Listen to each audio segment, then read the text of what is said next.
this will just be to send to you after the session for you to go back to when you need it, which is the absolute beauty, or one of many beauties of online learning, is to be able to have that resource to go back to whenever you need it. We're together for 90 minutes, so we're together until 11:30 today. We went over by a few minutes yesterday, but now that we're on the second session, I reckon we're going to smash it, Erica. We'll get through on time for you today, but we'll be here for a couple of minutes after as well to answer any questions that are kind of ongoing throughout the session. So I'm going to hand you over to Erica now, because you can see we've got Erica Farmer here with us as well in a very nice blonde picture. We need to update that picture as well now, don't I? To Deborah's point at the beginning of the session. Yeah, brilliant. Thanks, guys. Great to see everybody. Yeah, Erica Farmer from Welcome to Learning Limited, and also Quantum Rise Talent Group, which Hayley and I are in the process of setting up together as well. So it's all very exciting. So 20 years corporate learning and development experience with some of the big brands, Virgin, British Gas, Specsavers, LV. And I live in the West Country in Devon with my two little pugs, Pepper and Daisy. So if there's any farting or snoring, I promise it is the pugs. That's my old age-old little quip that I use at the beginning of my sessions. It's the pugs, it's not me. But great to see everybody with us today. Hayley, back to you.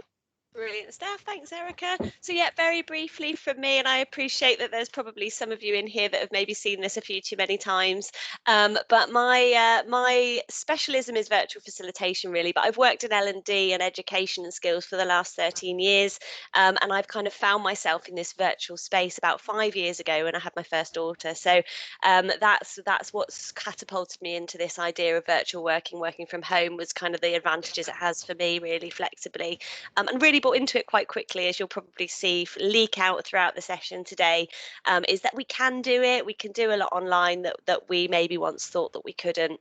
And Teams is almost another angle of that again. It's almost remembering the journey that we've maybe been on to buy into other platforms and thinking about the mindset we were maybe in a year ago and bringing that sort of experience to today's session, because we might be feeling the same. So we're going to tap into some of those challenges as well today.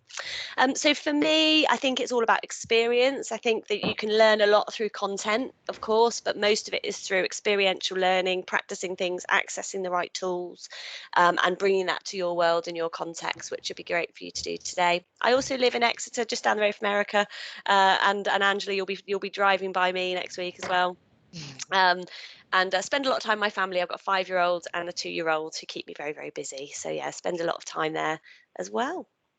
Okay, so let's get cracking into the content, less about us, and very shortly we'll hear a bit more about you guys. So just some of the basic functionality of Teams to get us started, and we'll go through this quite quickly, because you've probably been in and out of Teams meetings now at least a couple of times over the last 12 months. Some of you will be using it probably more than others. But just so we're all on the same page with it, you can turn your cameras on and off on that black toolbar at the top of your screen. It's great if cameras are on. We'd also appreciate that connection can sometimes be a bit shaky on Teams with having cameras on. Do what works for you, put them on and off as you go through the session, and you can access that in the black toolbar there as well. You can manage your own mute and unmute, so feel free to be on mute. I know that you're engaged, I know that you're there, and the way that I'm going to be bringing you into the session will be using lots of other tools as well as your mics, so don't feel that you have to sit off mute. And also it can bring in a bit of background noise sometimes, so if Erica comes to you and says, do you mind just muting your microphone, it's not because we don't want to hear from you, it might just be that you've got a bit of background noise going on that you didn't know about, so she'll kind of come and prompt you for that as well. But you can unmute and mute yourself as we run through the session, as questions arise, as we open up some conversations as well. So Teams has now been updated to include not only the hands up icon, but also some nice reactions as well, which are great. Some of you may still just have a hand in that toolbar. Some of you will have a hand and a smiley face. So if you've got a hand and a smiley face, choose one of the other reactions for me and just select that now. It could be a heart, a thumbs up, a clap hands. If you've just got the hand, just raise your hand for me so I can see that as well. So I can see lots of nice reactions coming in as well there. It looks like everybody's got the up-to-date version. So if you've got just the hand, pop the hand up for me.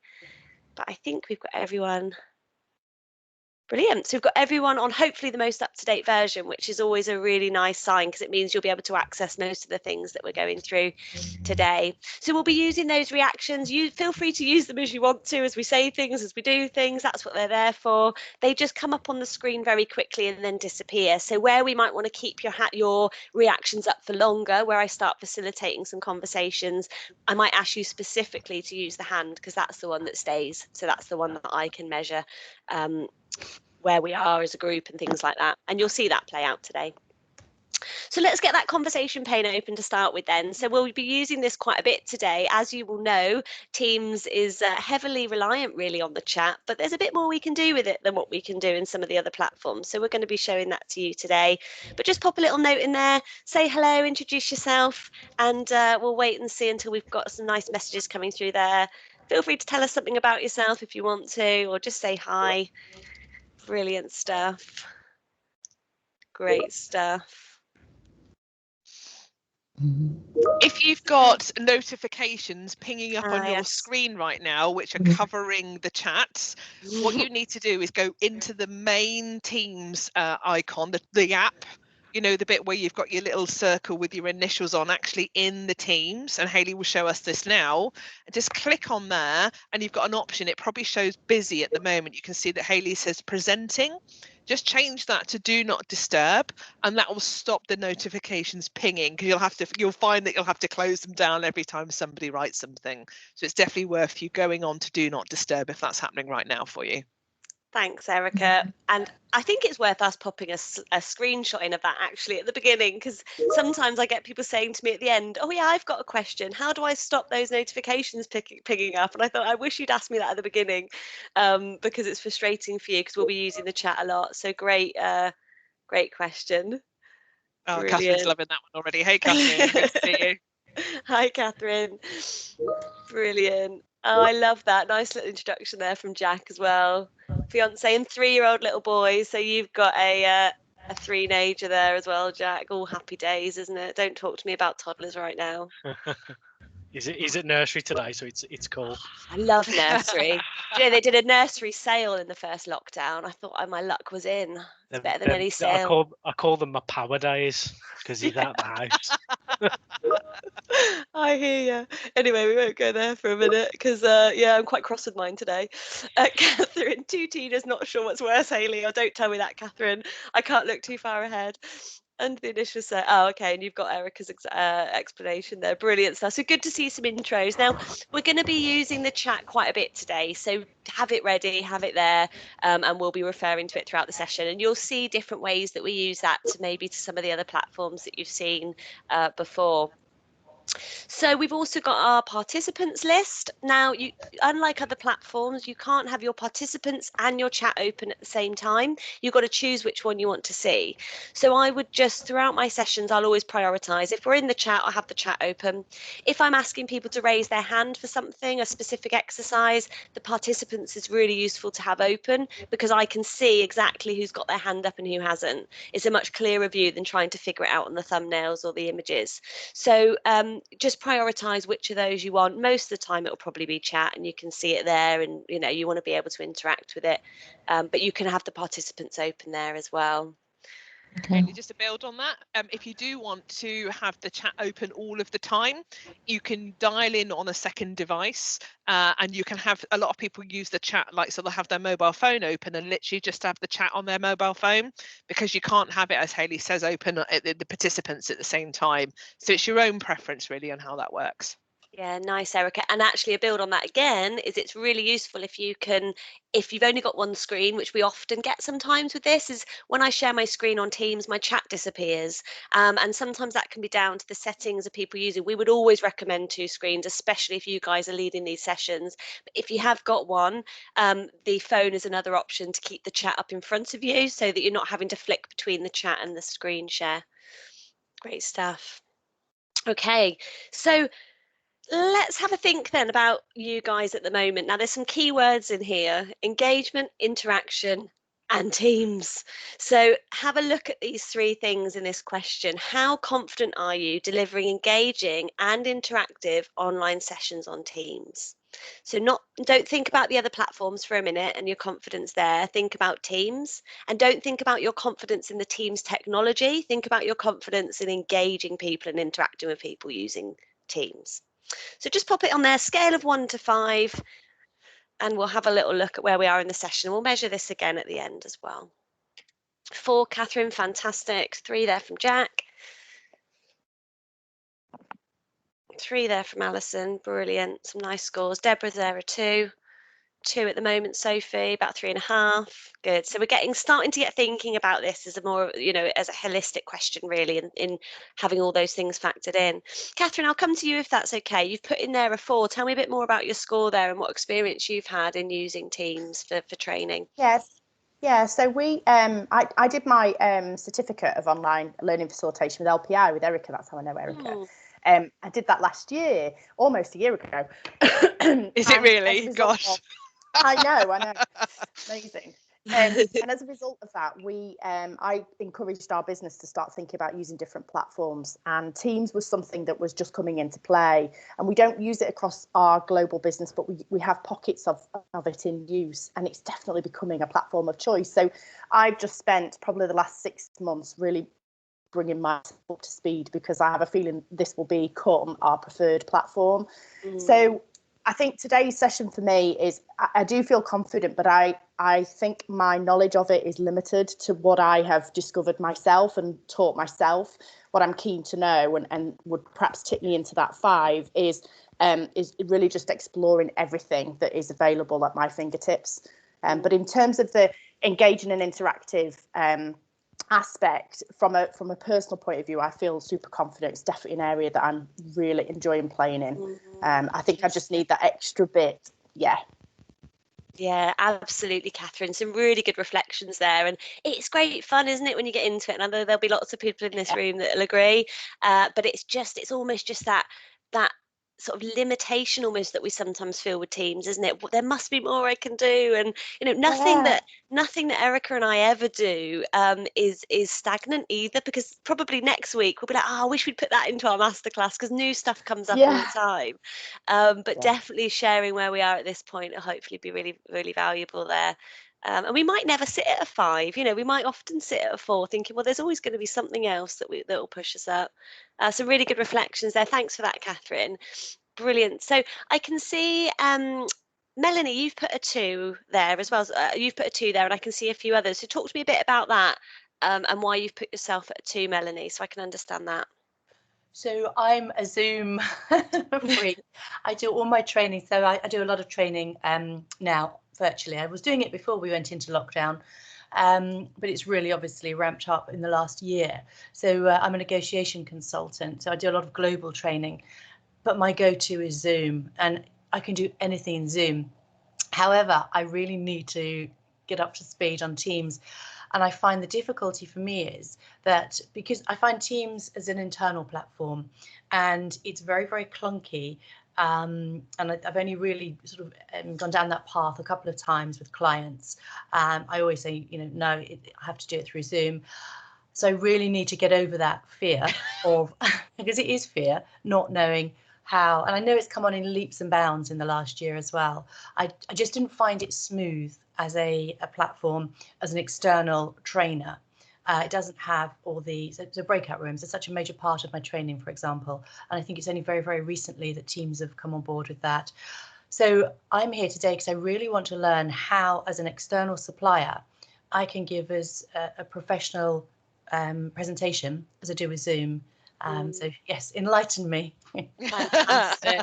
Thanks. Do you know what? You've just absolutely kind of hit the nail on the head in so many aspects, and I can see so many nodding heads, and this is why cameras are great, so I can see people kind of, yes, we're with you, and Erica and I have been on this journey ourselves, and we've been in exactly that position where we're thinking people want to use this platform, we don't, but we need to get on board, and we need to figure this out, because we keep trying to persuade clients to use Zoom, and that's not necessarily the best thing. What can we do in the platform they want to use? So absolutely with you there. And we've kind of thought, right, what do we need to do? How can we be more creative? And my mindset has shifted hugely with confidence, probably taking ourselves back to where we were before we even attempted virtual training. You know, we've gone through that journey almost again with Teams to feel okay with it. So this is hopefully the first step of your journey. Obviously, there's going to be more to do, but hopefully this can be a first step to guide some of that inspiration really, and some thought around ways to do it. So some great reflections there. Thank you so much to those of you that have kind of come off and explored those a little bit more. I won't be able to come to kind of everyone for every question. I'll make sure that we speak to people throughout as well, but obviously otherwise we'll spend the whole time yapping and you'll walk away thinking, well, what did I actually learn? So the session today, we've done a bit of brief intros, you know a bit about us, and you probably would have seen a lot around the work that we're doing as well on LinkedIn and similar.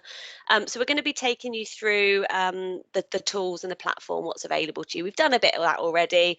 So let's take that further and start looking at actually what are the tips, tricks and the hacks, more importantly, to be honest, that we've started to explore to get around some of the limitations that we were coming up against. So we're going to share those with you today, and all the time thinking about how do I keep my learners engaged? How do I make sure people aren't falling asleep at the end of the session, which is always really important to us as well, is making sure that people are with us on the journey.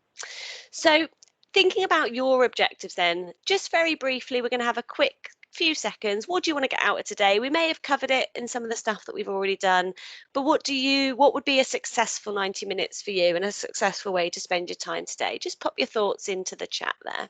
We'll see some of those come through, more just to make sure that we're on the right lines and we're going to be able to support with this.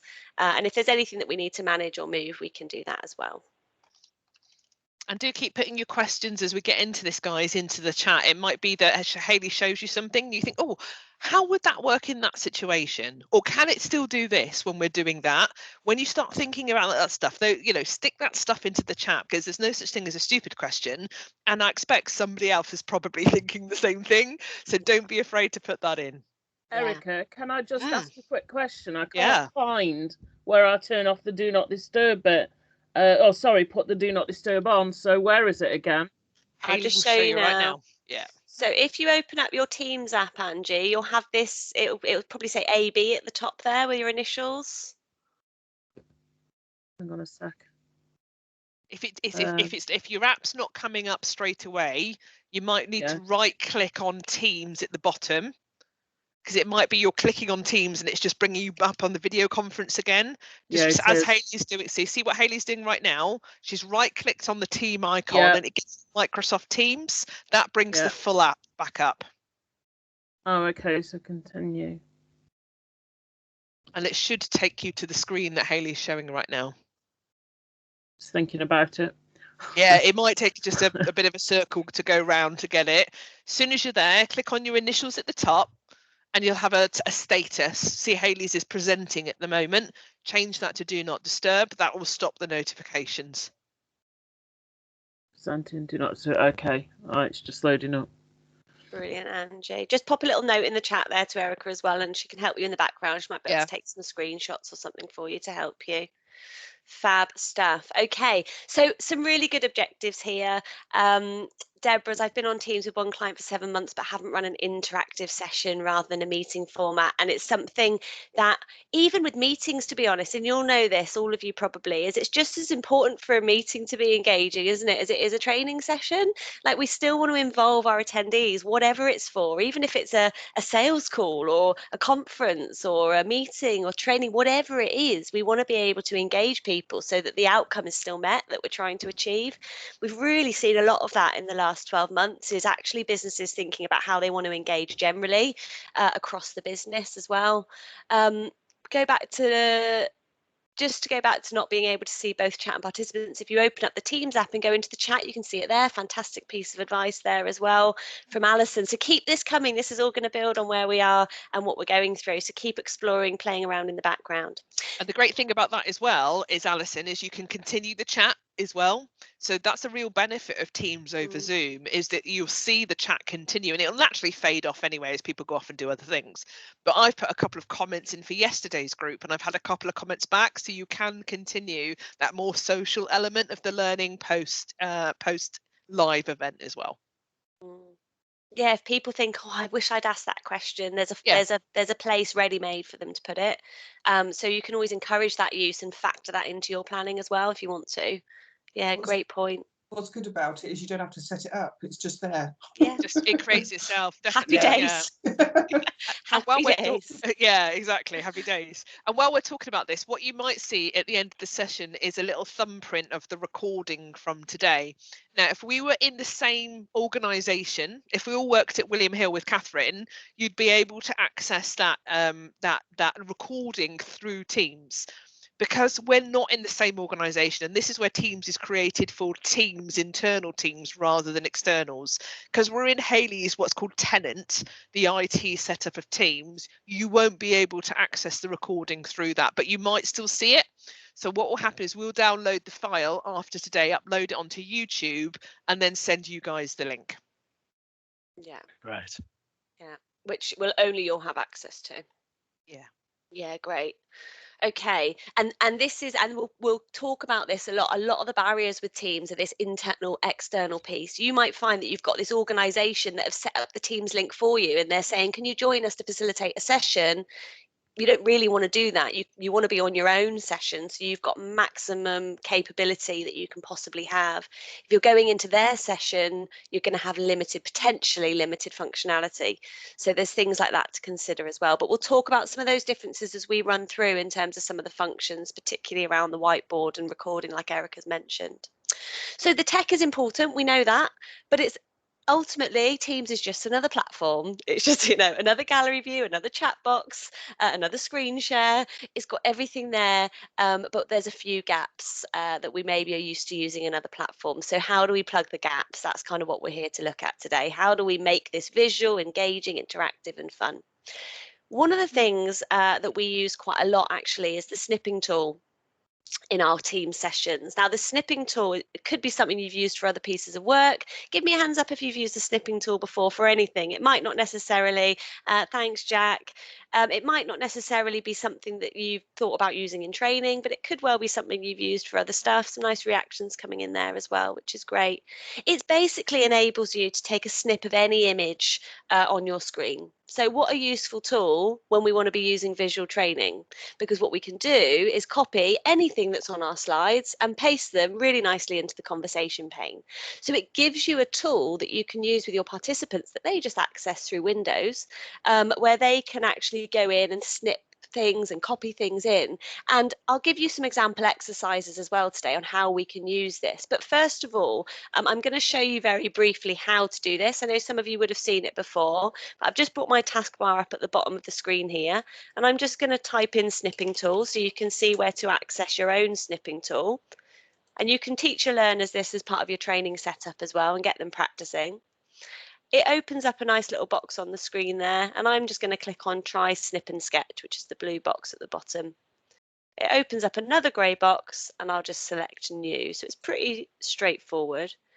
It then greys out the screen, and I can drag my cross over anything, and I'm just going to take that box just for now. I can drag my cursor over that, and it will paste that image, just that image, into my Snip and Sketch window. So if I go up to those two bits of paper now at the top, the two copy icon, what I'm now going to do is click on my conversation pane and paste it in there. So I can bring any image now from the slide into the conversation pane. So let's run that as a bit of an exercise so you guys can have a go. I'll keep showing you how to do it, so don't worry. Okay. So using the snipping tool, what I'd like you guys to do now is to show us a picture of your favourite pudding. Looking at the 4 on the screen there. So using your snipping tool, which of these is your favourite pudding? I'm going to let people just have a go for a minute, but don't feel that we're not here to help in the background if anyone's having issues. So keep going with questions in the chat. Catherine, I can see your hands up there. Do unmute yourself if you've got a question, or pop it down if it's still up. It might still be up from the question before. Look at those profiteroles. They look so good. Look I know it's like 10:30 in the morning, but I could totally eat those now. And the So does pancakes. No, yeah. I won't go out for breakfast unless it's someone that sells pancakes, to be honest. So Lucy, if you type in Snipping Tool into your Windows search bar, type in Snipping Tool and bring up Snipping Tool. So Hayley, if we could just go through that again. Absolutely. I'm just conscious that people will be snipping stuff on the screen, but I'll go into Snipping Tool. Sorry, Lucy, let me show you again. I can see Melanie's asked for it to be done again as well. So in your search bar on your computer, this is on Windows, just in the background from Teams. If you search Snipping Tool, it'll open up a Snipping Tool app for you that will look like this. And then I always go to try Snip and Sketch. There's a couple different ways, but I'm going to walk you through the way I do it because I think it's the clearest. Try Snip and Sketch in the blue. It'll open up a new grey window. Click the blue box again that says new. Now what that will do is grey out your window for you. Select your pudding by dragging the cursor over the pudding, and then it pastes it into a new box for you. So that's now my image. I can copy it, clicking on the copy button at the top icon, and I can come over and paste it into the chat. Again, these instructions will be on your video that you get. You'll be able to watch them back over and over again to keep practicing. I love that, Michael. Brilliant stuff. So you're starting to see, exploring ways you can do it. So as facilitators and designers, you guys can put anything on your slides, as you'll know. So using images is a really nice way to get people voting, to get people capturing ideas, to get people selecting text or strengths and weaknesses, whatever. But the most important thing is you're getting them to do something because they're in the background, actively involved in the session. Natassia, unmute yourself there. I can see you popped your hand up. Yeah, I can't find the snipping tool, sorry. That's okay. Are you on a Windows machine, Natassia, or a Mac? Okay, so Erica, do you mind popping the Mac instructions into the chat? Fab stuff. There is a snipping tool for Mac, Natassia. It'll just be the case of finding that on your wherever you would go to search on Mac. But what I'm going to do is find the link for you and stick that in the chat for you as well, if that's all right. Thank you. Now, Natassia, I'm going to move on into the session just so that we're caught up in time, but you can snip anything. So just play around with it in the background as we get. And if we see a snip coming through from Natassia of something else, it's fine. It's more a case of just having a practice of it as we go through. Brilliant. Okay. Okay, good stuff. So loads of nice feedback there. Great icebreaker. And it is, it can be useful for anything. Yeah, so good question, Michael. So this is why it's so important that people are coming in on the PC or the laptop. If people are on a tablet or an iPhone, with any online learning and any platform, to be honest, there's going to be some adjustments we might need to make. And this could be one. But it doesn't mean that people aren't involved, because what they could do is just use the chat anyway for their responses. So you just need to redirect them. You just need to say, look, because you're on a phone, I did say to log in on the laptop, because you're on a phone, you'll be thinking inside, I wanted everyone to be on there to get the most from it. But you can obviously use the chat to respond. So as long as we've got that backup in our mind, we can support all learners on whatever they're on. But some of the functionality on the smart tablets and apps will be slightly different. Good question, definitely. Okay, so in terms of the tools then, thinking about Teams, again, you guys and your experience of this, what functionality is there in Teams to really help us create engagement? So thinking about from your learner's perspective and what they're doing the other end, what have we got in Teams? What can we use? Let's get some of your thoughts into the chat there.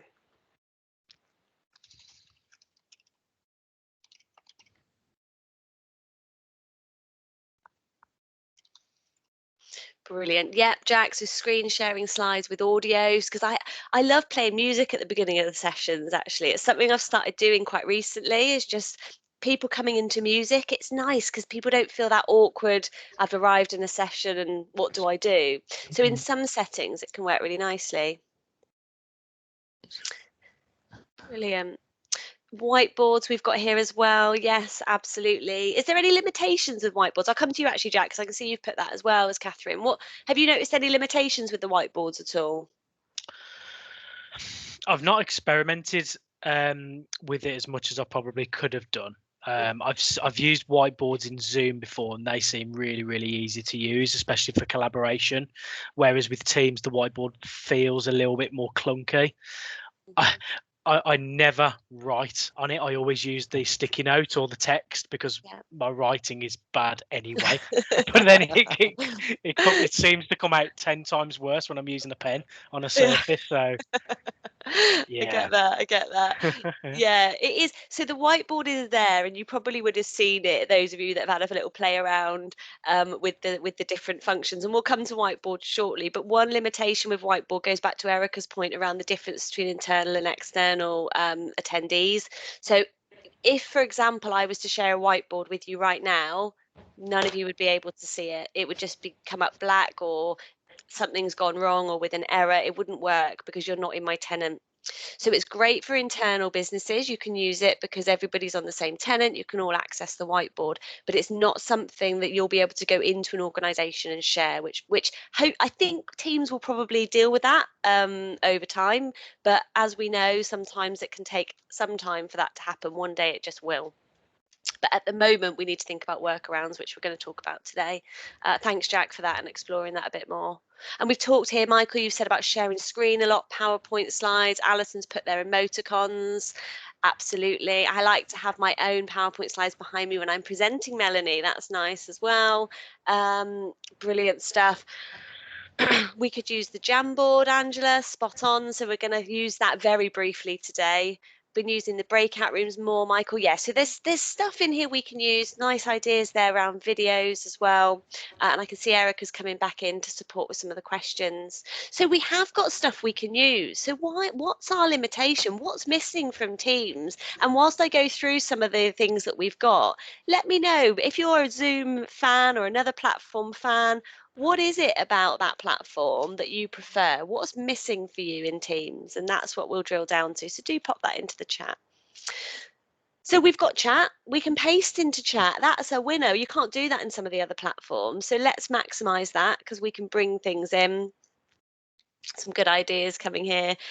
Breakout rooms we've got. Polling we've got, and we can bring it internally, Melissa. So we're going to show you how to do that today as well. Whiteboards. We've just talked about some of the limitations. We might need to look at some external whiteboards, which I know Angie mentioned. We've got live captions as well. We can do, we can take people through who are hard of hearing or for whatever reason can't have their sound on by activating captions, which is a great function. We've got our virtual backgrounds, and we really maximize external apps. So some of the things that we find challenging, Alison's put Zoom just feels smoother. It does, because and it can be slicker, but sometimes that can be because we know it and we know how it feels and where to go for things. Polling internally, Melissa, which we're going to come to.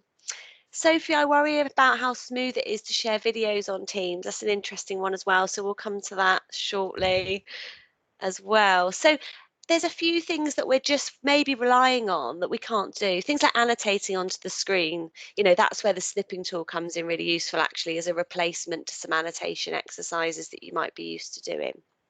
Okay. So we know now that we're quite a lot more reliant on the chat function in Teams, aren't we? We maybe need to use it a little bit more. What we don't want to do is keep getting people write in chat. We want to do this a bit more creatively. So what I'd like you to do this time is in the chat box, I'd like you to write your answer to this question. How can we fully utilize it? But I don't want you to send it. I just want you to type it in. And once you've typed something, just put your hand up so I can see you've typed something. So just pop your thoughts in there. So how can we fully utilize the chat functionality in Teams? Put your answer in and then give me a hands up so I can see everyone's had a chance to put something in. But don't send it. And there is always one. There'll always be someone that presses enter. There might not be. Thanks, Catherine. I can see your hand up there. Thanks, Natasha. Okay, excellent stuff. So how can we fully utilize it? What ideas have you got? Have you already got some new ideas just from the session already today? Brilliant, Jack.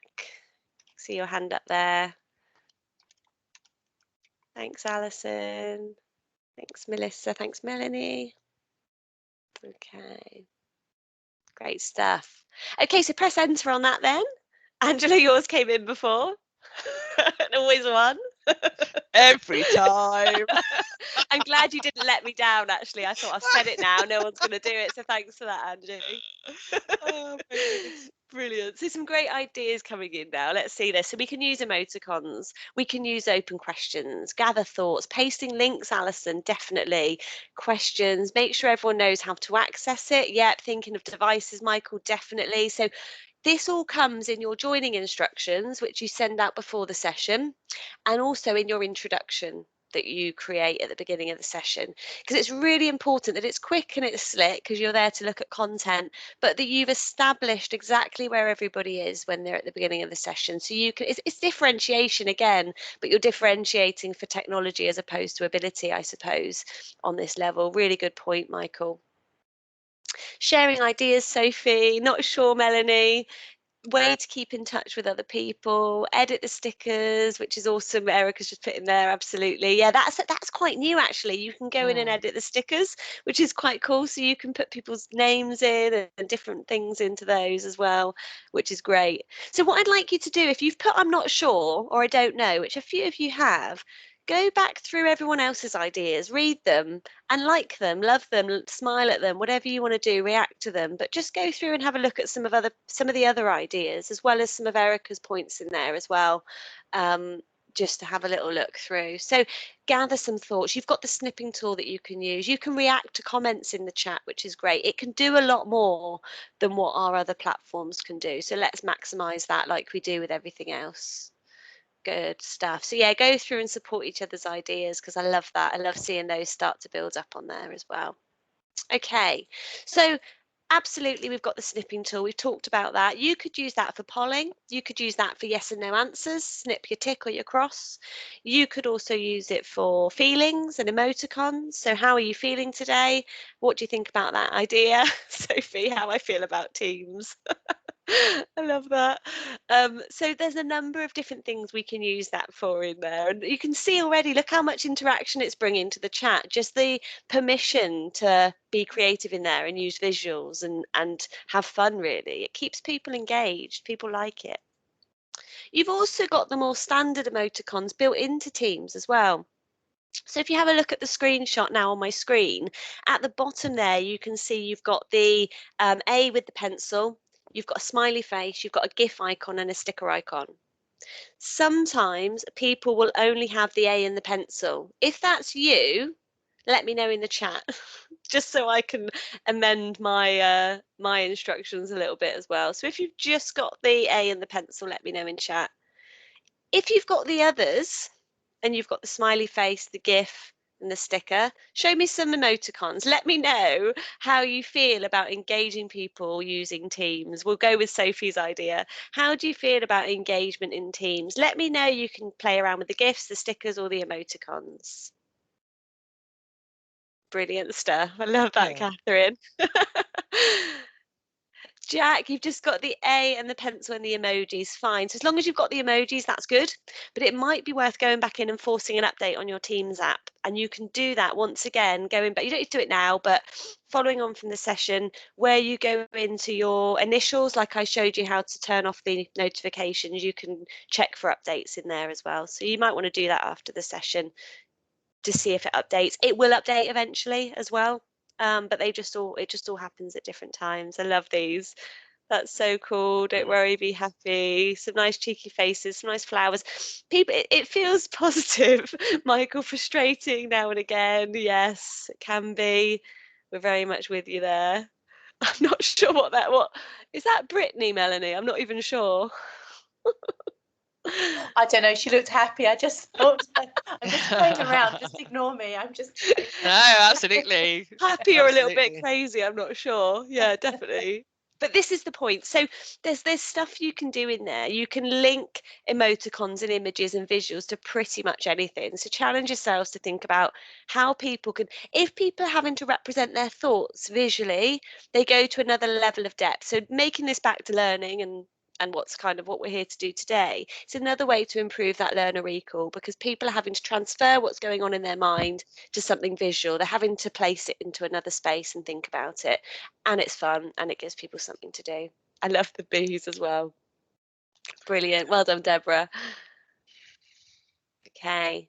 If you have learners, which you may do, that have only got the A and the pencil, we can also show them how to access their built-in emojis, which are within their Windows device. And you've also got a Mac shortcut as well there. So there's a couple of shortcuts you can try to access emojis.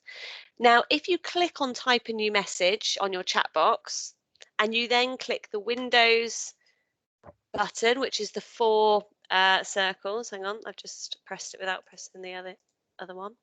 The Windows and the full stop together, what that does is brings up a set of emojis for you internally. In fact, I can show you. So here's my screen.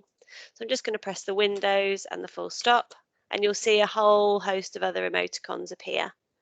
So you can also, if people haven't got the internal ones built in, when this is what we used to tell people before they arrived, you can also click on them, go back into your box and back into the chat box and press enter on those as well. So there's a bit of a workaround if you need it. Okay. Hopefully that you're not going to come across that as much. Because sorry, Hayley, could you just repeat how to do that? Of course, yeah. So I'm just going to put, sorry, I know you get to see all your faces now, which isn't always nice, but I'll show you on the screen. So type a new message there, my cursor's in there. Windows and full stop opens up a box of emojis if you're on a Windows machine. If not, Okay. I'll Thank take you. you to the Mac one.